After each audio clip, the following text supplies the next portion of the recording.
자, 31번. 가하라의 유적지를 답사일정에 따라 옳게 나열한 것은, 자, 뭡니까? 동학농민운동이죠. 그쵸? 그리고 이제 답사 지역에 이제 이렇게 쭉 나왔습니다. 자, 이걸 봤을 때 여러분들이 뭐를 떠올리시면 됩니까? 아, 또 동학농민운동의 어떤 그런 순서, 흐름을 여러분들 정리하셔야 된다는 거죠. 물론 제가 이제 기본 개념 강의에서 이런 설명들 아주 자세하게 했습니다. 가보개혁과 같이 이제 연동해서 이렇게 설명을 드렸었는데, 제가 이거를 여러분께 또 다 적어드린다는 건 상당히 무리가 되겠고요. 간단하게 여러분께 이제 그 동학농민운동의 어떤 그런 흐름들을 얘가 설명을 드리면요. 첫 번째, 뭡니까? 고부관합이죠. 고부관합. 자, 이게 첫 번째가 되겠습니다. 1번이 되겠습니다. 자, 고부밀란에서부터 시작이 되죠. 그렇죠? 당시 이제 탐관오리 중에 한 명이었던 누가 조병갑이 자, 만석보 사건. 그렇죠? 만석보는 저수지입니다. 거기에서 이제 또 당시 이제 고부민들에게 세금을 또 강제로 또 징수하는 그런 모습을 보입니다. 거기서 이제 농민들이 폭발한 거예요. 폭발해갖고 이제 고부밀란을 일으켰죠.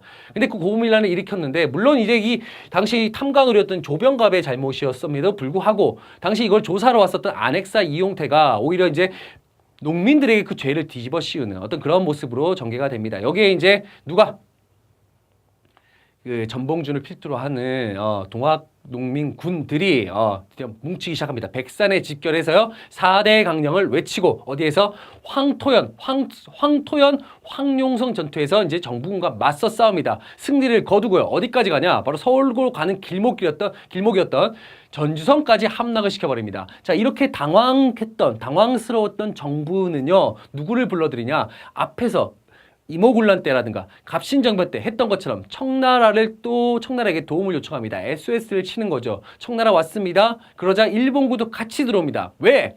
그 앞에서 1884년 갑신정변 이후에 청나라와 일본이 조약을 하나 맺어요. 텐진 조약이라고. 만약에 조선, 이 바로 한반도에 무슨 일이 벌어졌을 경우에는 양국 군대가 공동으로 출병한다라고 하는 텐진 조약에 의거해서 일본군도 같이 들어옵니다. 자, 일본군도 같이 들어오면서, 자, 같이 들어오니까 정부, 그쵸, 당시 이제 우리 민씨 정권에서는 거기에 대해서 상당히 불안한 어떤 모습을 보입니다. 아, 이거 안 되겠는데? 얘네들 나갈 수 있는, 얘네들을 다시, 저기로, 자기네 나라로 돌려보내야겠다. 그러기 위해서는 우리가 농민군과 화해를 해야겠다는 생각을 합니다. 그래서 농민군과 전주에서 화약을 맺습니다. 전주 화약이라고 하죠. 여기서 이제 농민군들과 협상을 하는 거죠. 너희들 요구하는 게 뭐야? 그 요구하는 거 패전개혁안 우리가 실시하도록 해줄게. 그 다음에 너희들 농민자치기구 설치하도록 해줄게. 직강소란 걸 설치하게 되는 거죠. 직강소. 자, 일단 고부관하터에서 황토현 전투까지 갔습니다. 그리고 전주 화약을 체결했습니다. 여기서 이제 농민군과 정부군 간에 어느 정도 협약을 체결합니다. 자, 그러면서 그 개혁을 위해서 동학농민군들이 요구하는 그 개혁을 위해서 뭘 설치합니까? 교정청이라고 하는 우리만의 자주적 개혁기구를 설치하게 되는 거죠. 하지만 여기서 일본군은 돌아가지 않습니다. 청나라는 돌아가려고 하지만 일본군은 돌아가지 않고요. 어디를? 경복궁을 점령을 하고요. 경복궁을 점령하고 자기들이 만든 궁극기무철을 통해서 우리에게 개혁을 강요하게 됩니다. 그게 이제 1차 갑오개혁이라는 거예요. 그러면서 일본의 어떤 내정 간섭이 계속적으로 이루어지게 되자 동학농민군들은 다시 반외세라고 하는 어떤 기치를 내걸고요. 2차 봉기를 일으키게 됩니다. 자, 거기에서 이제 공주에서 이제 농민군과, 자, 앞에서는 이제 농민군과 정부군이 싸웠다라고 한다면 이때는 농민군과 누가 싸우냐면요. 그 농민군의 대상이 누구냐? 싸움의 대상이 정부 포함, 그리고 여기에 일본군까지 있습니다. 일본군은 상당히 근대식 무기를 가지고 이제 들어왔지 않습니까? 상대가 안 되는 거죠. 그러면서 결국은 뭐 아쉬운 패배. 그렇죠. 아쉬운 패배죠. 아쉬운 패배지만 상당히 어떤 그 무기 차이, 어떤 군사력의 어떤 차이를 보이면서 결국 우금치에서 패하게 되었다. 자, 그래서 이제 여러분들 이렇게 좀 제가 여러분께 말씀드렸던 요 스토리텔링, 요 이야기의 어떤 흐름들 파악하시면 1, 2, 3, 4가 되겠죠. 그러면 어떻게 됩니까? 나가다라. 정답은 3번이 정답이 되겠습니다. 아시겠죠? 자, 밑줄근 이곳에 대한 탐구 활동으로 적절한 것은, 자, 이범윤이 나옵니다. 애국지사 이범윤이 나오고요. 자, 대한제국 시기 청과의 접경지대인 이곳에서, 자, 청과의 접경지대인 이곳에서 관리사로 파견되었습니다. 자, 이 사람은 뭐 어떤 사람이냐? 이범윤. 관도관리사였어요. 관도관리사. 관도관리사로 파견되면서 어떤 대한제국의 어떤 외교적인 어떤 그런 어떤 자주적 외교권의 어떤 일부를 담당했었던 사람이 바로 이범윤이라고 하는 사람이라고 보시면 되겠습니다. 자, 이범윤. 자, 지금 이곳은 어디입니까? 바로 간도 지역입니다. 간도 지역. 요거를 여러분들이 파악을 하셔야 돼요. 자, 그럼 보기를 통해서 한번 살펴볼까요? 최초로 개항한 항구를 검색한다. 간도 지역은 대륙 쪽에 있습니다. 항구하고 관련이 없죠. 최초로 개항. 부산, 그다음에 인천 원산하고는 관련이 없습니다. 자, 오산학교가 세워진 장소. 자, 신민회 소속의 당시 이승훈이 어디에? 자, 평안북도 정주라고 하는 지역입니다. 정주. 이건 정주입니다. 정주. 정주에 오산학교를 세웁니다. 오산학교. 우리 민족학교를 세우게 되는 거죠. 관련이 없습니다. 영국이 불법 점령한 목적을 알아본다. 자, 어디를 점령했습니까? 거문도를 점령합니다. 당시 남하하던 러시아를 견제하기 위해서 영국이 당시 이제 우리 남해 쪽에 있었던 거문도를 또 불법 점령하죠. 러시아를 견제하기 위해서. 자, 4번 구미위원회가 설치된 지역을 살펴봅니다. 구미위원회는 자, 임시정부 산하의 외교 역할을 담당했던 기구입니다. 임시정부 산하. 자, 임시정부인데 자, 구미위원회라고 한다면 어디입니까? 구미. 우리가 이제 유럽이고요. 미는 미국입니다. 자, 이거는 어디에? 미국에 설립됐어요. 미국에 설립했던 또 외교기관, 임시정부의 외교기관이라고 보시면 되겠고요. 백두산 정계비 비문 내용을 조사한다. 자, 요게 정답이 되겠습니다. 백두산 정계비. 자, 백두산 정계비에 어떤 내용들이 있었는지 한번 살펴보겠습니다. 백두산 정계비에는요. 자, 쭉 가면은 제가 설명을 드리면은 여기에는 이제 어떻게 영토에 대한 어떤 문제가 국경 문제에 대한 내용이 나옵니다. 서위 압록, 그 다음에 동위 토문이라고 하는 얘기 나옵니다. 동쪽의 위치는 압록을 경계로 하고 동쪽의 위치는 토문강을 경계로 한다. 자, 토문강을 경계로 한다. 자, 제가 한번 지도를 한번 그려보겠습니다. 자, 보시면은 자, 어떻게 되냐? 당시 이제 여기는 압록강이잖아요. 압록강을 경계로 하는 건 맞는데 당시 청나라가 여기 백두산 정계비에 지금은 없습니다.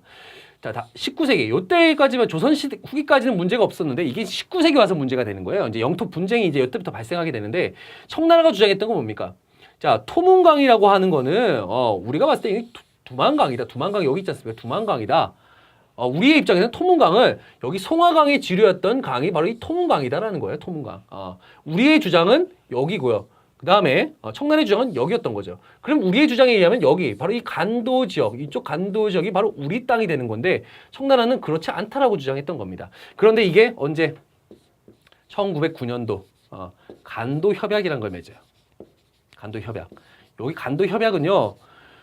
우리가 주체가 되지 않습니다. 여긴 누가? 청나라와 일본 간의 조약입니다. 선생님 간도 지역 우리나라 사람들이 많이 살았던 지역인데 이게 왜 청나라와 일본 간의 어떤 그런 외교 협약으로 이제 나타나는 겁니까? 이유는 딱 있습니다. 당시 우리나라는 을사늑약 1905년도 을사늑약을 통해서 외교권을 박탈해버립니다. 박탈당합니다. 당시 이제 고종이 물론 옥새를 찍지 않고 최종 결정권자였던 고종이 옥새를 찍지 않았음에도 불구하고 어쨌든 간에 을사오적이라고 불리는 그 대신들이 앞장서가지고 결국 을사늑약을 체결하게 되는 거죠. 자, 그러면서 우리가 외교권을 박탈당하는 상황에서 일본이 이제 뭡니까? 청나라와 이 협약을 통해서 너네 간도 그동안 분쟁이 많았지? 너네가 가져. 이거 청나라 니네 땅이야. 대신 내가 이제 여기 만주에 철도 부설권이 있는데 이 철도 부설할 수 있는 그 권한을 우리에게 줘. 그리고 여기 푸순이라고 하는 지역에 광산 채굴권도 우리에게 주면은 간도를 너희에게 넘겨주도록 할게. 이 조약이 체결되면서 간도는 영원히 우리의 땅에서 벗어나게 되고 이제 청나라의 영토로 편입되게 되는 거죠. 자, 정답은 5번이 되겠습니다. 아시겠죠? 자, 다음 자료에 해당하는 신문으로 옳은 것은 쉽습니다. 상당히. 이런 거 딴 거 없이 유생층이 주요 독자였고 신라 방성대국이 개제되었다. 자, 신라 방성대국 누가 쓴 겁니까? 장지연이 여기에 이제 신라 방성대국을 을사늑약 체결 이후에 그 조약의 어떤 부당함을 호소하는 거죠. 신라 이름이 뭡니까? 오늘에서야 내가 크게 목 놓아서 울고 싶다라는 내용의 신라 방성대국을 게재한다. 자, 이 신문은 어떤 신문입니까? 황성신문입니다. 여러분들 제가 개념 강의도 그렇지만 여러분들 공부를 좀 하셨다면 신라 방성대국 나오면 바로 황성신문 여러분 나올 수가 있어야 됩니다. 아시겠죠? 상당히 쉬운 문제라는 걸 여러분들 알아두시기 바랍니다. 신라 방성대국 황성신문입니다. 자, 만세보는요 뭐냐면 천도교의 기관지입니다. 천도교의 기관지이고요. 독립신문 같은 경우는 우리나라 최초의 신문입니다. 우리나라 최초의 민간 신문이고요. 순한글로 이루어진 신문이 바로 독립신문입니다. 그리고 영문판도 있었죠. 영문판. 디 인디펜던트라고 해갖고 영문판도 있었다라는 거 정도 알아두시면 좋겠습니다. 자, 제국신문 같은 경우는 부녀자라든가 서민을 대상으로 했었던 또 순 한글 신문이 바로 또 제국신문이 되겠고요. 한성수보는 우리나라 최초의 신문입니다. 네, 우리나라 최초의 신문.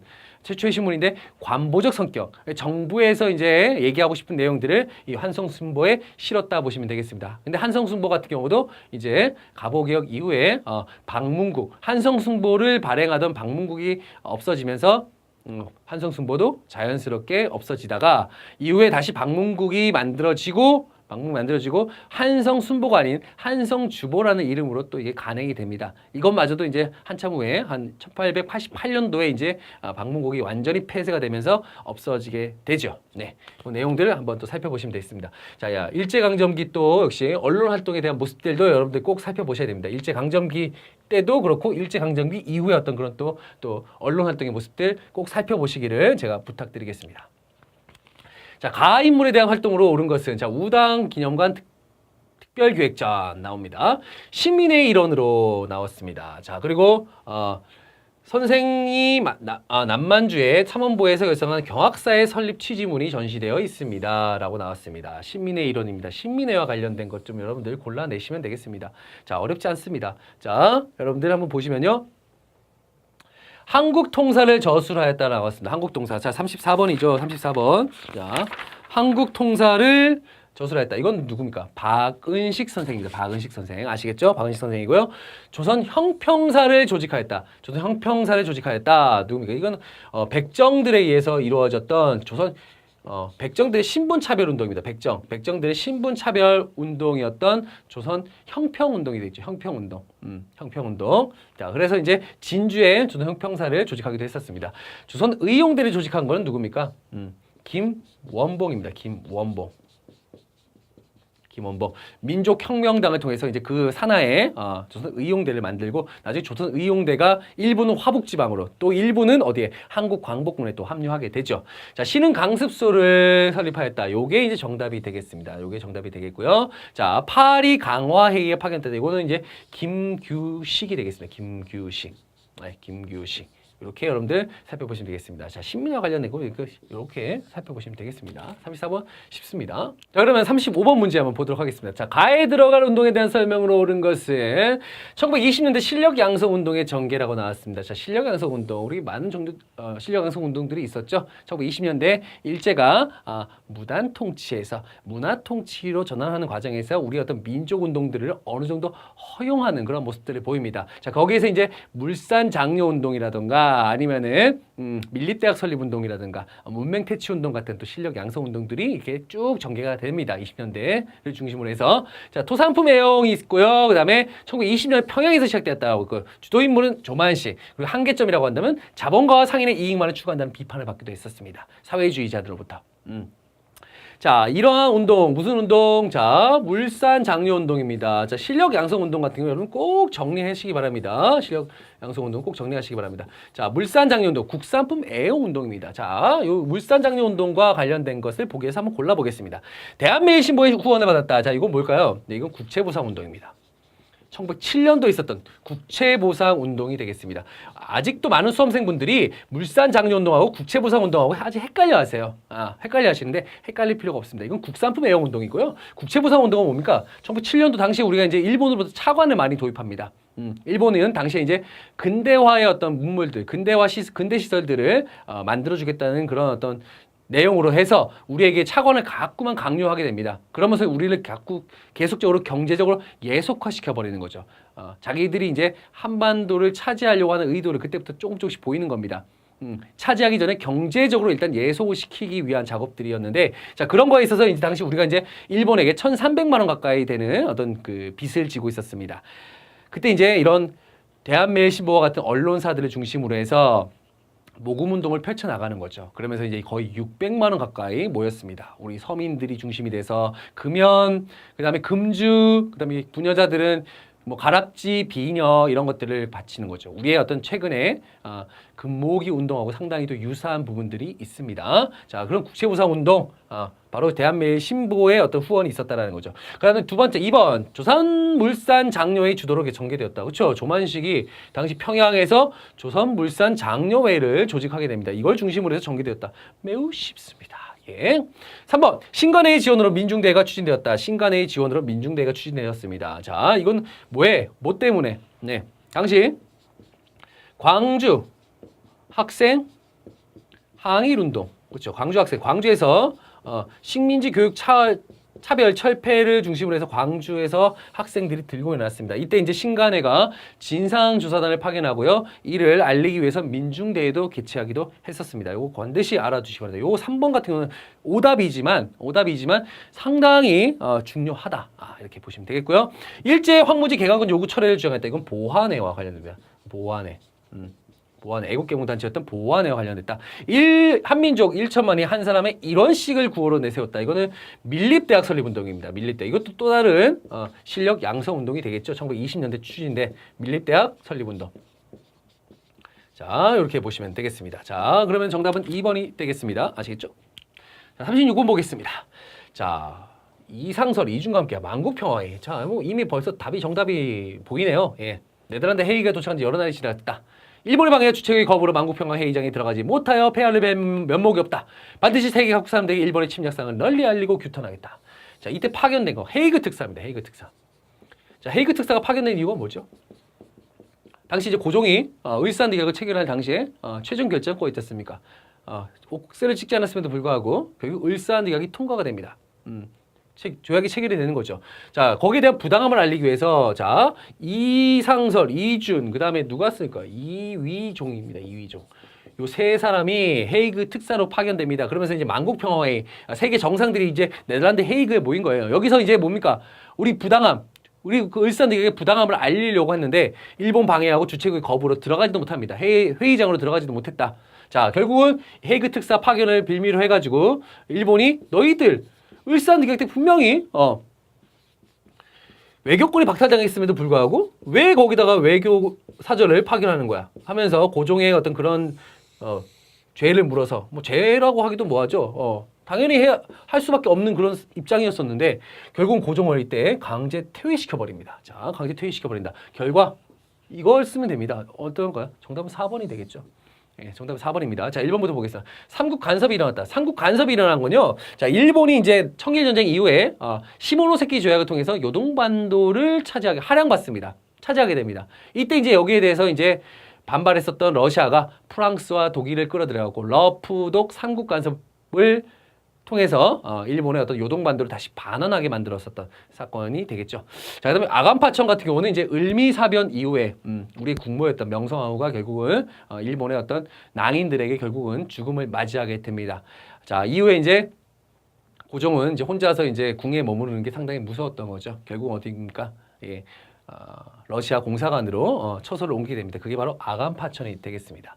자, 다음 운요 사건이 발생하였다. 운요 사건 같은 경우는 일본이 이제 정한론을 내세워서 우리 이제 조선에 계속적으로 통상을 계속해서 요구합니다. 그러면서 이제 운요 사건, 포를 막 쏴대면서 이제 강요를 하게 되는 거죠. 조약 체결을 강요하게 되는 거죠. 결국 운요 사건으로 통해서 무엇이 강화도 조약이 체결이 되는 거죠. 강화도 조약이 체결되어야 됐죠. 강화도 조약 또 다른 말로 조일수호 조규라고 불리고 있습니다. 자, 그다음 5번. 미국의 보빙사가 파견된 건 뭐 때문에 파견됐을까요?